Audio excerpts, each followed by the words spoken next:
আল্লাহ সুবহানাহু ওয়া তাআলা সূরা মুতাফফিফিনের 14 নম্বর আয়াতে বলেছেন, কাল্লা বাল রানা আলা কুলুবিহিম মা কানু ইয়াকসিবুন, কখনো নয়, তাদের অন্তরে মরিচা জমে গেছে তাদের কৃতকর্মের ফলে।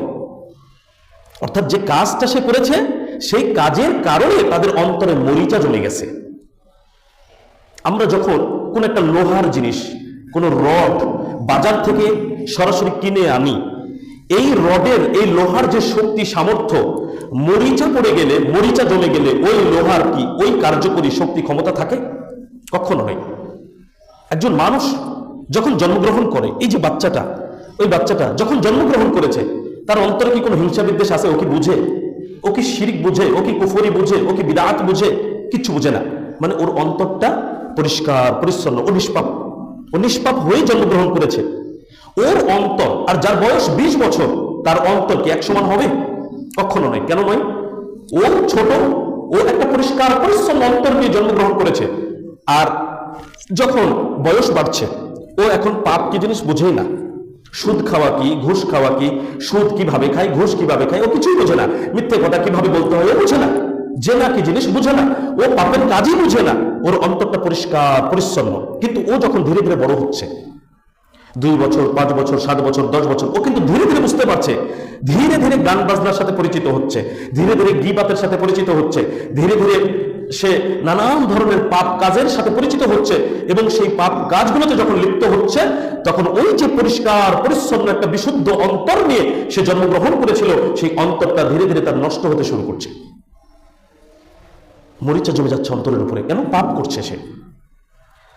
তো জন্মগতভাবে পরিষ্কার পরিচ্ছন্ন যে অন্তরটা সে পেয়েছিল, সেই অন্তরের যে কার্যকরী ক্ষমতা, সেই ক্ষমতা যখন সে বারবার পাপ করছে, অন্তরে মরিচা পড়ে যাচ্ছে, সেই ক্ষমতা তখন আর থাকছে না। তাহলে এই মরিচা কি পরিষ্কার করতে হবে না?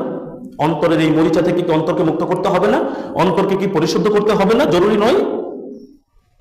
আমি আপনার অন্তরের খবর জানি না, আপনি আমারটা জানেন না, কিন্তু জানেন কে? আল্লাহ জানেন। তা আমি আপনারটা, আপনি আমারটা জানার চাইতে আল্লাহ যেটা জানেন সেটাতে কি বেশি লজ্জা করা উচিত নয়? যে আমি পাপ করছি, আমার অন্তরটা কলুষিত, আমার অন্তরটা দূষিত হয়ে গেছে। আর এই দূষিত অন্তর সম্পর্কে মানুষ জানে না, জিন জানে না, কেউ কোনো খবর রাখে না, কিন্তু আল্লাহ সুবহানাহু ওয়া তাআলা দেখছেন। অন্তরের এই অপবিত্রতা, অন্তরের এই কলুষ কিভাবে আমরা দূরীভূত করতে পারি? অন্তরটা কিভাবে কলুষিত হচ্ছে? একটি হাদিস পেশ করি এই ক্ষেত্রে। সূরা তিরমিজি 3334 নম্বর হাদিস। রাসূলুল্লাহ সাল্লাল্লাহু আলাইহি ওয়াসাল্লাম বলছেন, মানুষ যখন একটি পাপ করে, তখন মানুষের অন্তরে একটি কালো দাগ পড়ে যায়। পাপ কয়টি? একটি। দাগ কয়টি? একটি। মানুষ যখন সে পাপটাকে ছেড়ে দেয়, ত্যাগ করে, বর্জন করে, এরপরে আল্লাহকে বলে, আল্লাহ পাপ করেছি, তুমি আমাকে ক্ষমা করো। এরপর তওবা করে, আমি এই পাপটা আর কখনো করব না বলে ফিরে আসে।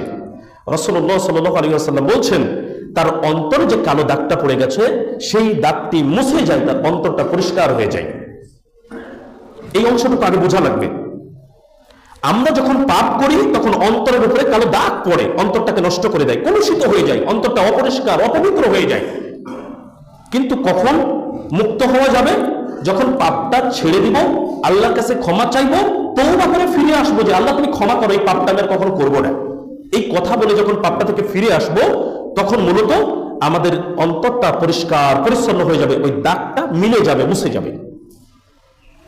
এরপরে রাসূলুল্লাহ সাল্লাল্লাহু আলাইহি ওয়াসাল্লাম বলছেন, যদি ওই ব্যক্তি বারবার পাপ করে, ক্ষমা চাচ্ছে না, ফিরে আসছে না, তওবা করছে না, বারবার করে যাচ্ছে, একবার করেছে, ক্ষমা চাইলে আবার করছে, বারবার করছে, ও বারবার পাপ করার কারণে তার অন্তরে বারবার দাগ পড়ে যাচ্ছে, একটা সময় তার পাপ যত বৃদ্ধি পাবে, দাগ তত বৃদ্ধি পাবে। এইরূপ হতে হতে হতে তার অন্তর পুরোটাই কালো দাগে ঢেকে যায়।